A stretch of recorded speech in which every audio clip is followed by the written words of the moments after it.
everyone, I'm Alex and I'm the hands behind Lovecraft Crochet. My plushies are for the anxious, depressed, autistic, and neurodivergent. Small enough to travel in a purse, backpack, diaper bag, or even your pocket. You can check out my Facebook page or TikTok to see what patterns are available and stay tuned for the new ones coming out. I also make hats, scarves, blankets, and dice bags for the tabletop gamer or dice goblin in your life. Feel free to order through the page, TikTok DMs, or via email at love.craft.crochet@gmail.com. Now, on to the segment. Due to the graphic and disturbing nature of the crimes discussed, listener discretion is advised. Retrostatic Radio presents Killing 15 Minutes. Hello and welcome to Killing 15 Minutes, where we will give you your serial killer fix in 15 minutes or less, or your podcast is free. I'm Sam Rossi, and shortly I will be handing a poorly written synopsis of a serial killer to my brother, who hasn't read it, on a serial killer he's most likely hasn't heard of. This should be fun. Good luck, bro. This is not a sentence.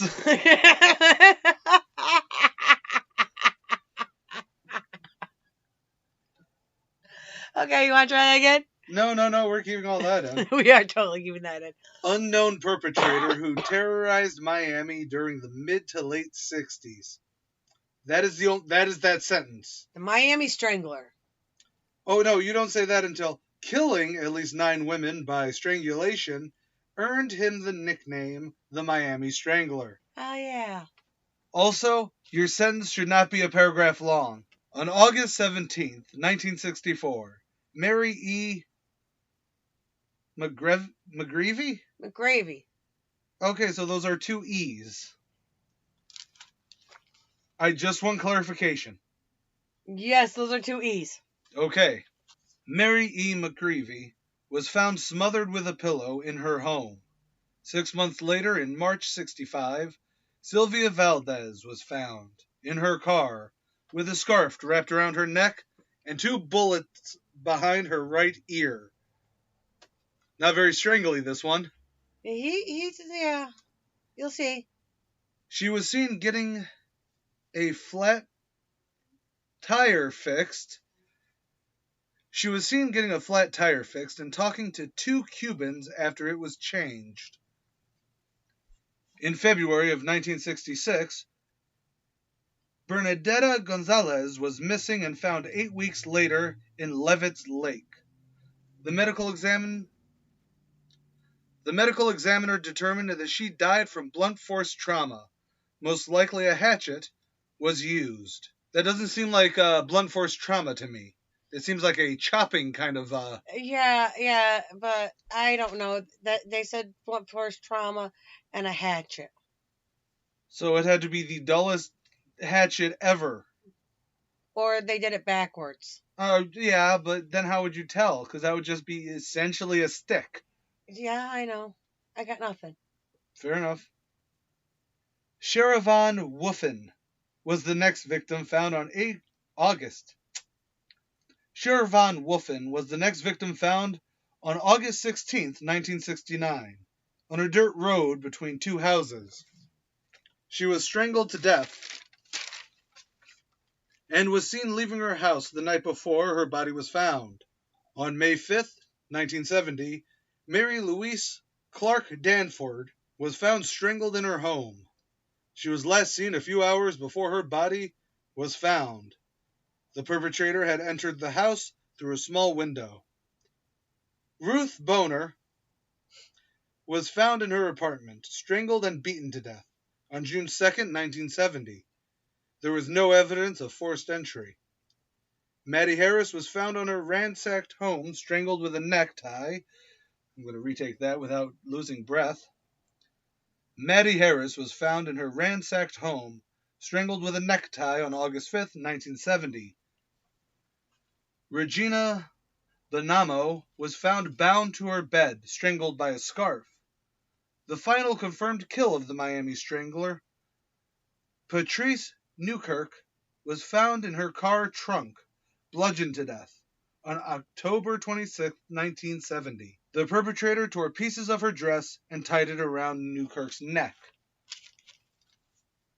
Although the Miami Strangler was only linked to 9 murders, some believe that he murdered Mary Sims. She was found dead in her home, strangled, stabbed, and sexually assaulted. Her murder really doesn't fit the pattern, though, given the sexual assault. Police linked the 9 murders through their similarities. All but one of the women were white, all of the crimes occurred in downtown Miami, all died from either strangulation, smothering, or bludgeoning, and all of the murders appeared to be sexually motivated, even though no sexual assault actually occurred. Investigators believe the perpetrator was a sexual sadist who got off on attacking women alone in their homes. However, the perpetrator's MO was inconsistent.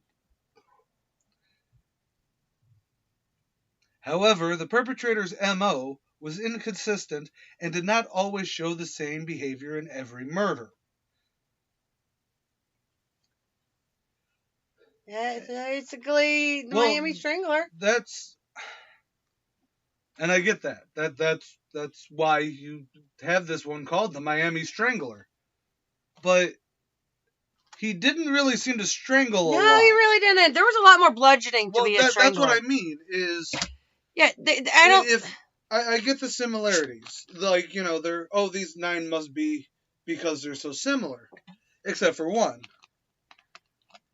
But at the same time, there's a lot of inconsistencies. To me, this would be like them trying to lump many killings to one person. It's like trying to lump in, the Green River Killer with the East Area Rapist with, the Highway Killer. Edmund Kemper, Richard Ramirez, and trying to get most of California's serial killers, all those one, Well, that's sort of what I mean. Because there's too many overlaps. There had to be a second, and in a city the size of Miami. That's sort of what I mean, is like... There has to be at least... Like, I could totally see, he likes sneaking into people's homes and killing them. I could see the sexual sadism aspect of, I broke in, I tied her to the bed, or I broke in, smothered her with a pillow, or I broke in. Right. But I broke in, and I killed her by taking her breath away. That covers... Exactly. That would be the closeness for the sexual sadism. And even if he didn't sexually assault them, he still probably got off on it. But, just like with a mask, if you're wearing your pants, you're not going to get your fucking DNA all over the place. Yep. But the people who were in their car, for instance. Yeah. Like, I could see that as a blitz killing. See, that's it. Is like, I could see one of these killers being, I'm sneaking in, But it could be the blitz killing was the first thing, and he realized that he couldn't take care of it that way, and he started sneaking in. Yeah, but then they also have other people who, were found in their car, like the one chick who, which I think, trunk? That's the one that I don't see how that's a link to anything. No, not when she ties. It's where the dress was tied around her neck. Like, because that's a signature move. Okay, where's the signature for the other? Well, that's sort of it. Is like it's not there for all of them. I could see if the shots to the ear is weird, like to tie that in. Yeah. Yeah, it was odd because that's what they're considering one of the first murders. But you never see a gun in any of the other connected ones. No. Which you could argue is, well, because he was still evolving. However, he already strangled. This is my criminal minds knowledge coming through. This is my Psych 101. Where he's evolving his kill, but you don't see, like, then that's sort of the thing, is like, I could see 4 of the ones, at least that you listed, and how you listed it again. If you would like to see a more wider angle on this, there's probably several people who talk about this. But I see it as just going off the bare bones thing. This really does read as several different killers. To me, it sounded like several different killers, especially when you're trying to link... Especially strangulation and bludgeoning are 2 completely different brain spaces. It is. Bludgeoning is actually higher on the list of most likely... used murder weapon. Oh, yeah, because especially in crimes of passion, crimes of opportunity, even, I just want to feel something. Yeah. All of that, you want the visceral oomph, you're going to go with the bludgeoning. A strangler, a person who does the strangling thing doesn't want the blood. No. Now you can argue that, it's not that they don't want the blood, but they get their kicks taking the breath, like you said. Right. What feeds their psychosis, as long as it is a mental health issue and not I want to just fucking kill people. Well, yeah, well, you know what I mean. I know what you mean. It's their kink, their fetish, their thing that gets them going murder-wise is the strangulation. It's like if we were talking about the Angel of Mercy there, the one nurse who was morphinizing people. There's a couple dozen of them. Yeah, I know, that's actually shockingly, but you'd be surprised on how many people in the nursing field or something similar to are angels of death. But that's sort of what I mean, is like, the angels of death, angels of mercy, whatever you want to call them, they don't go, oh man, I want to ease this person's suffering, I'm going to take a baseball bat to his fucking head. No. In theory. In theory. Because their reason for the kill, even if it is, psychologically unhealthy because, I like the power death gives me, or because of this or that. But there is a power, there are also people where strangulation is considered a power move because you are in control. Well, that's perfectly it. It's a total control thing. It is. And that's why I don't see how psychologically and understanding a criminal profile now compared to the 1960s, 70s. I believe the first one was in 60-something. But yeah, it was late 60s, early 70s. So, that was the beginning of the BAU and understanding that... Well, actually, that's interesting. The very first one was in 64. The last one was in 70. Yes. So you actually have 9 victims stretched out over 6 years. I don't... So that's very easy to turn around and be. There's probably some killings that aren't linked to the Miami Strangler. Some of these killings are linked, to... Because something that a lot of researchers, and this is actually a research thing that I've noticed elsewhere, is when it comes to talking similarities, X amount of murder, the people who were killed in downtown Miami. Well, what is the... A number of people. What is the average, like, hey, who else was being killed at the same time? These people in their mid-20s are all being killed in this 5-block area. Well, 75% of the people who live in that area, hypothetically, are in their 20s. The similarities is not correlation. No, but if... Or it's not causation. It's correlation. It's correlation, but It's the, you've got... If you have an entire, block that is just in the Cubano area, any crime that happens in that area...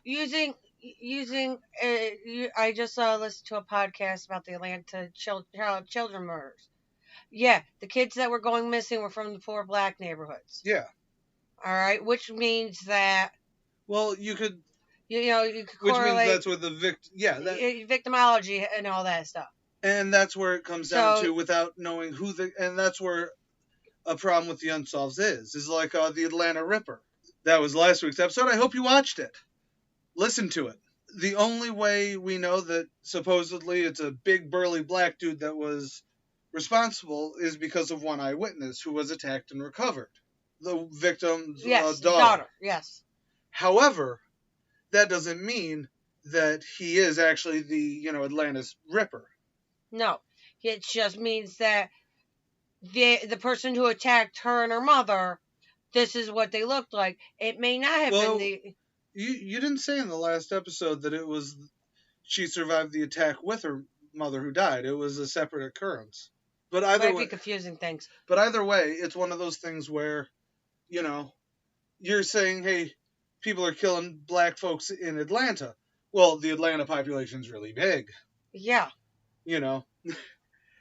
So, could it be that this person is the victim's opportunity, or is it his MO? Right, and that's where the problem with certain unsolves, the older unsolveds. Yeah, it becomes this really big thing because now you're able to say victimology, and we know more about what goes on into crime. Like we know that Ted Bundy was going after women, or not Ted Bundy.